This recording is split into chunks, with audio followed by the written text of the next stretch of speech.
What's up, everyone? This is Lan here with episode 4 of the Cheeseheadz Weekly Podcast. I'd just like to say a quick thank you to all the listeners. Been getting some more followers and getting some people listening to the show. That is fantastic. Keep that up. And got a comment or so as well. Some participation in the polls. Yeah, just seeing more of that type of thing. So that's great. Keep that up, and I'm looking forward to continue to grow the show. So yeah, be sure to tell your friends about it, and yeah, just keep listening to it yourself. Make sure you follow the show if you're listening to it. If you like the show, that's great. Rate the show. That's always great too. Build up some ratings so we can get it out to more people. More people can see what a great show this is. So, it's been a crazy week. Super Bowl week, obviously. All kinds of stuff has been happening. And, so I guess we'll start with our biggest news item, and that is Super Bowl 57, as you may well know, happened. The Kansas City Chiefs came out on top at Glendale, Arizona. Stadium there, and they defeated the Philadelphia Eagles 38-35. Comeback win. The Eagles led by 10 going into the half, and coming out of the half, the Chiefs did everything right. I am looking at the box score currently, and it's quite interesting to look at. Jalen Hurts attempted 11 more passes, and I think he was probably on the field on the whole a lot more. In the first half, the Eagles absolutely dominated time of possession. They just held on to the ball. That was great, but the Eagles were a lot more, or sorry, not the Eagles. The Chiefs were a lot more efficient and played it perfectly, scored on every drive in the second half, and capped it with a pretty much game-winning field goal. 9 seconds left. Not enough time for Hurts to do anything except for a run one play, which ultimately, as it would, fell short. So Patrick Mahomes was named the Super Bowl MVP. There's some great stuff going on. Pretty much the main item here. The defensive holding call on James Bradbury, cornerback for the Eagles, was defending against Juju Smith-Schuster. I believe it was 3rd and 6 or 7 maybe. They were inside the the Eagles 25-yard line, I believe. Between the 30 and 20, I believe, is what it was. The Chiefs were there, and the holding moved the ball right up close to the goal line then, and the Chiefs, Mahomes, kneed the ball twice, but Curse sent it through the uprights, and what ultimately was the game winner. So let's break down the penalty. There's been some talk about, well, at first, everyone was kind of, especially Eagles fans, in an uproar, well, that's not a penalty. Well, you go back and watch the angles, it was a penalty. It was a good call.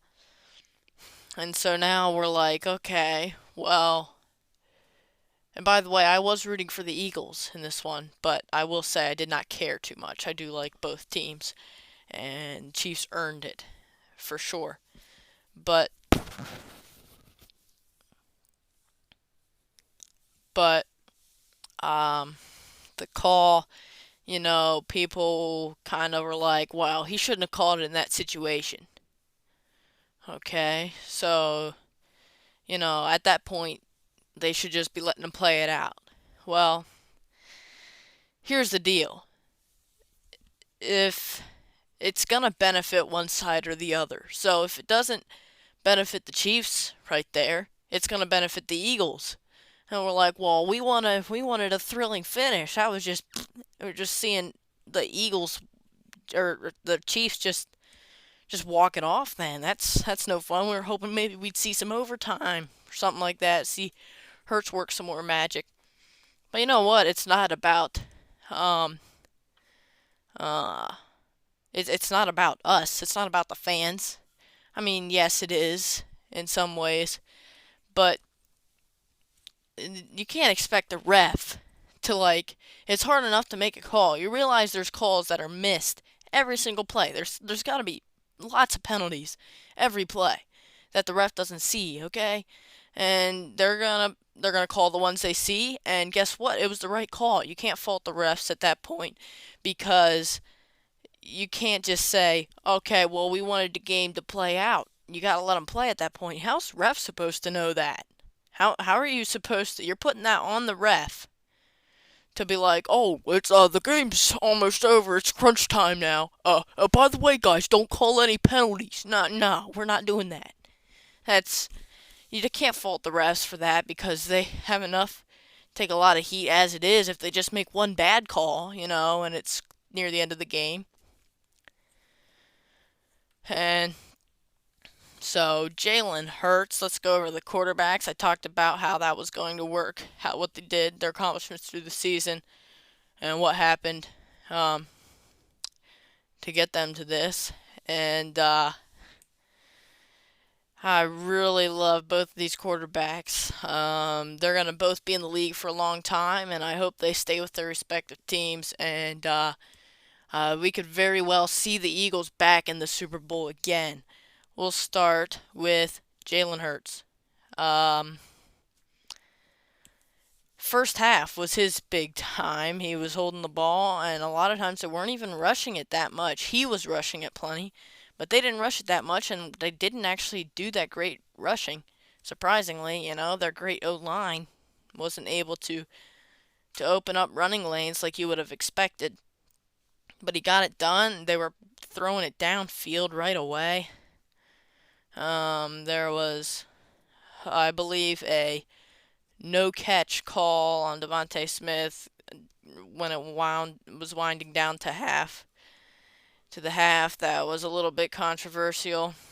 Some people thought maybe it should have. I actually did not go back and rewatch the play because I was not able to watch the first half. Right at the end of the first half, then I watched the second half because we had church that night, and I consider that to be slightly more important than the Super Bowl.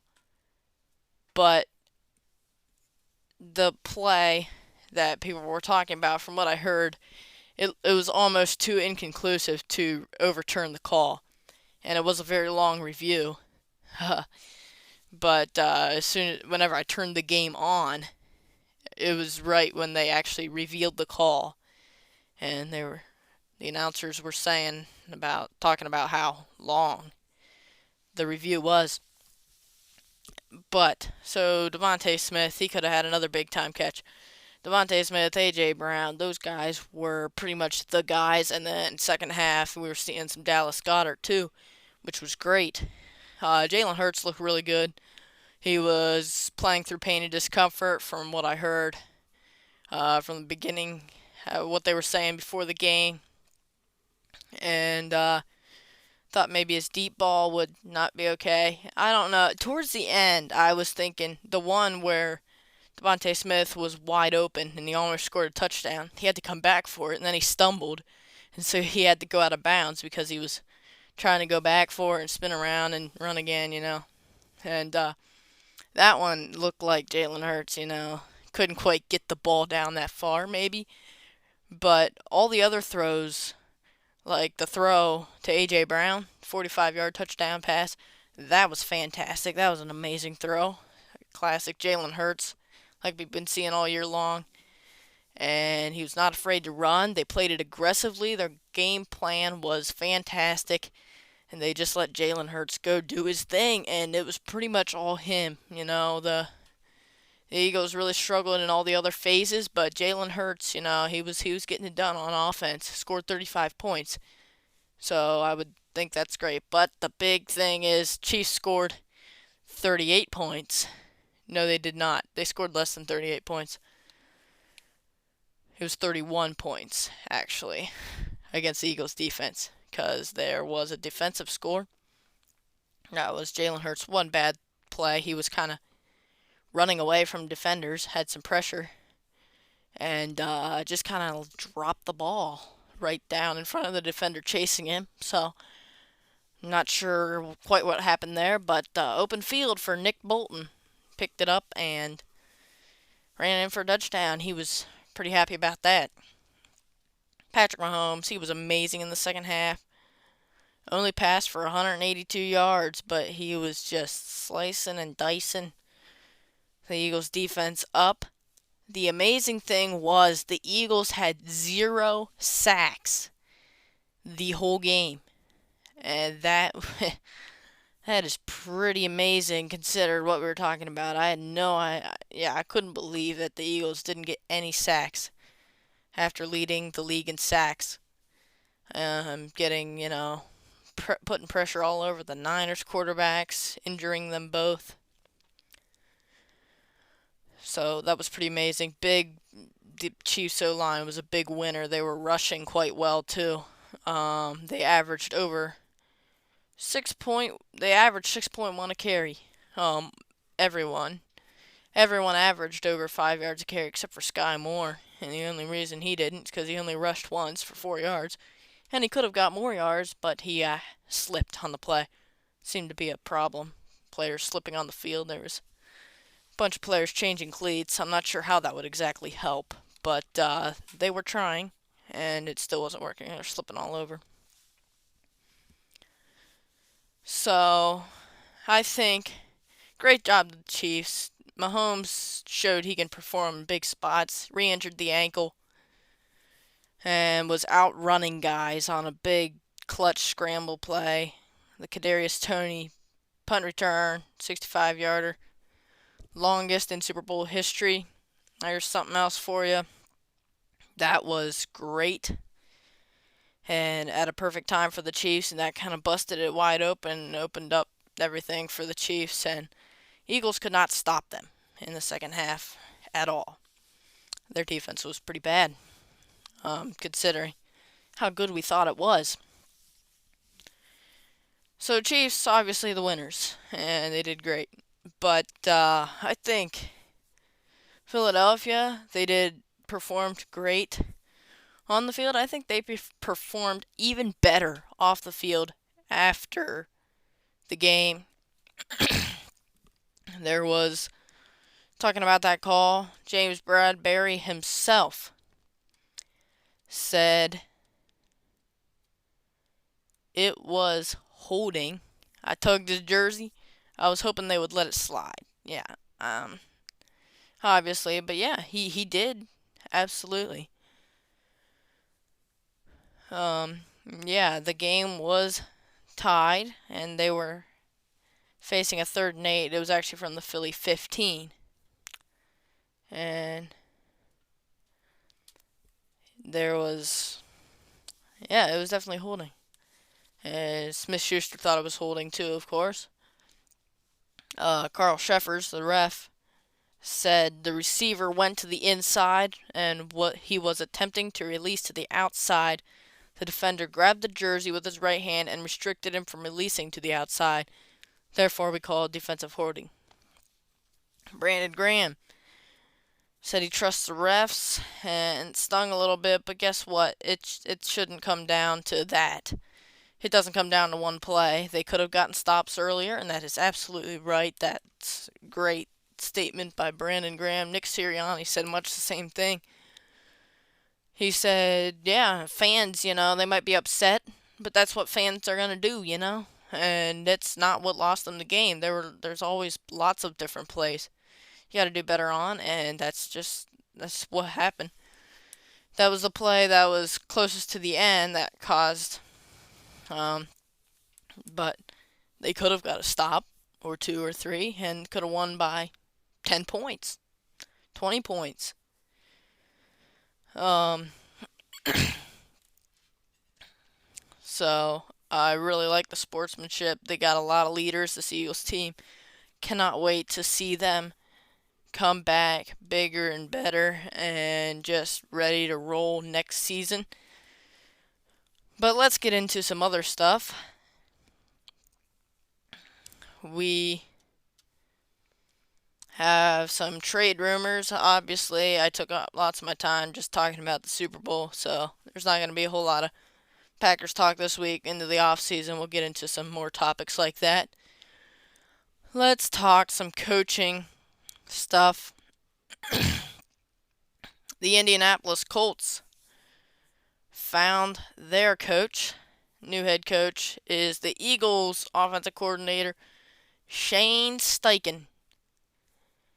And that's good news for the Packers because one of their candidates was Rich Bisaccia. And so he will now be staying with the Packers to help their special teams out, which is great. Don't want Rich Bisaccia to leave.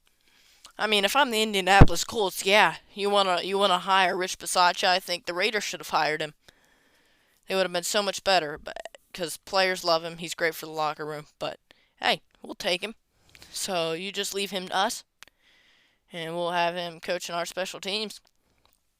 The Ravens hired Todd Monken, coming over from Georgia. He has spent time in the NFL, though. I don't really know anything about him.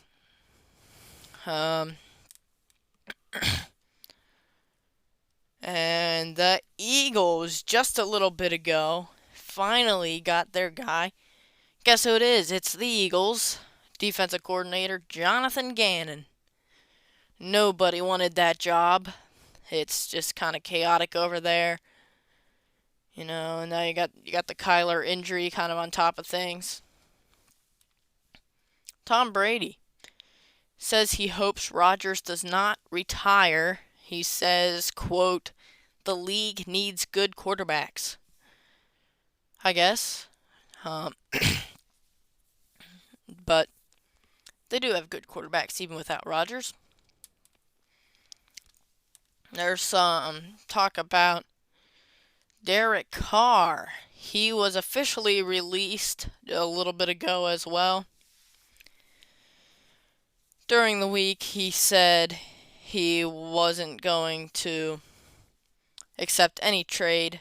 The Saints had a framework for the trade in place, but it came down to Carr whether he was gonna waive his trade clause or not. He's not going to, and it seems like a pretty obvious move for him because he gets to pick the team he wants to go on. The team, he'll get a lot more interest just on the market because free agent market, because they won't have to they won't actually have to get rid of picks to get a hold of Carr. And then also the Raiders, I'm sure they're bummed, but they probably weren't really expecting to be able to trade him. And they will get a compensatory pick for losing him as a free agent, I believe, if I understand that correctly. So the Saints could still get Carr.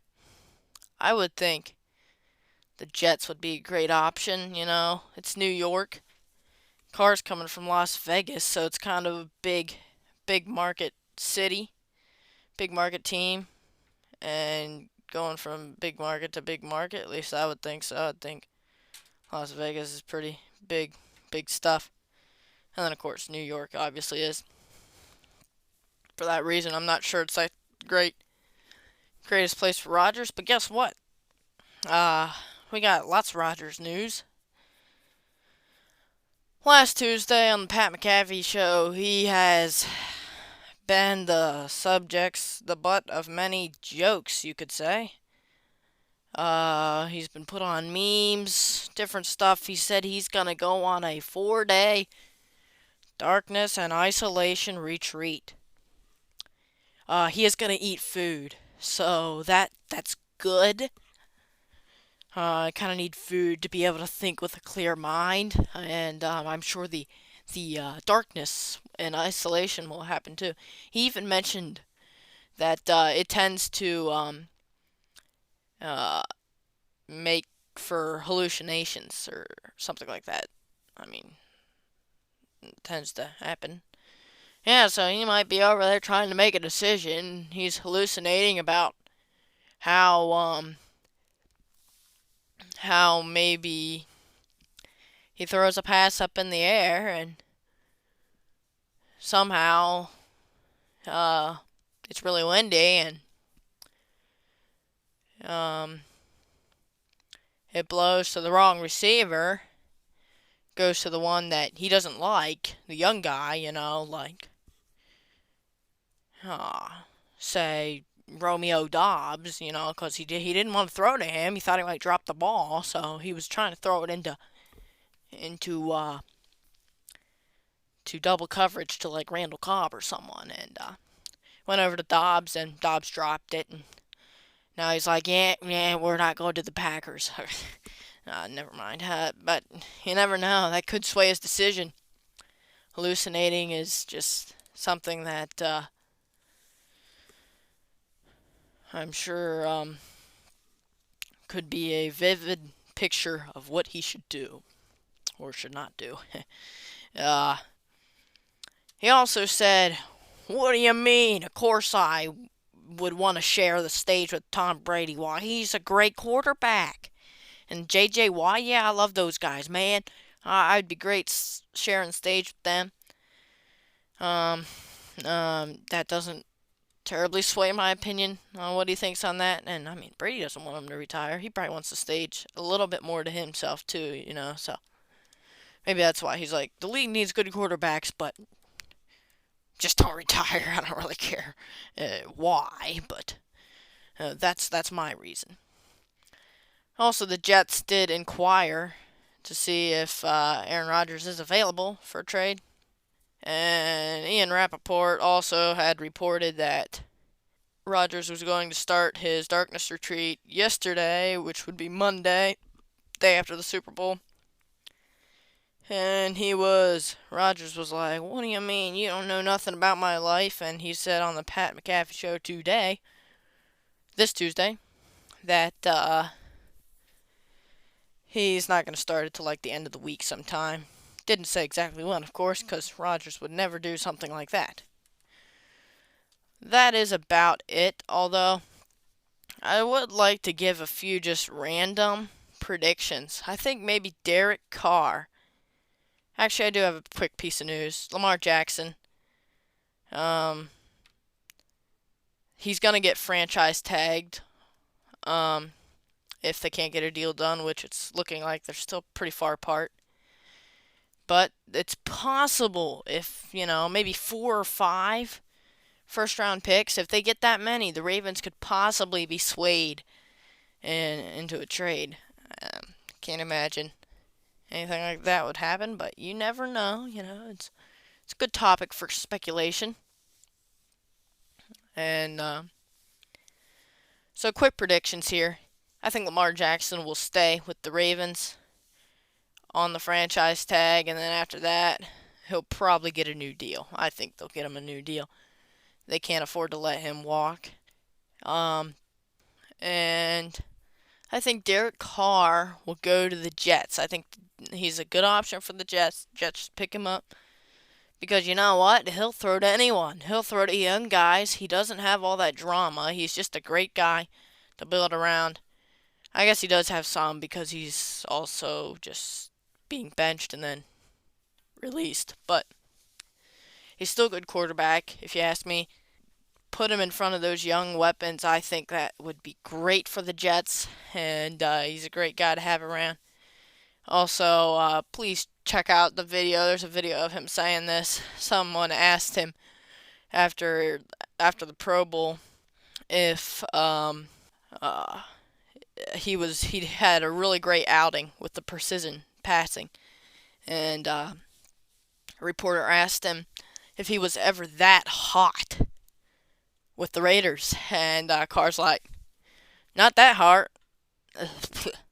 Heart. Huh.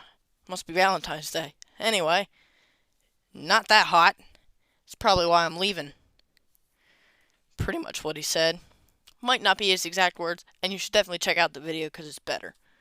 Because, he doesn't actually say heart because it's not actually Valentine's Day when he says that. So, I think Rodgers is going to go to the Raiders. He's got some veterans there, Darren Waller, and obviously Devontae Adams. Devontae Adams wants him to go there. I think that's where he's going to go if he goes. We'll see what his decision is. That's kind of my predictions on what could possibly happen with those quarterbacks. Thanks for listening. Give me a follow if you didn't. That'd be awesome. And answer some questions. We're thinking about getting some guests on the show before too long, so that should be fun. Kind of a long show this time. We'll try to shorten it in the future, but there's just way too much stuff, and I'm sure I missed some too. So you can be out there looking around, finding all sorts of interesting stuff you didn't know yet, or maybe you all do know it. So that should wrap things up. Thanks for listening, and I will talk to you again next week. Toodaloo.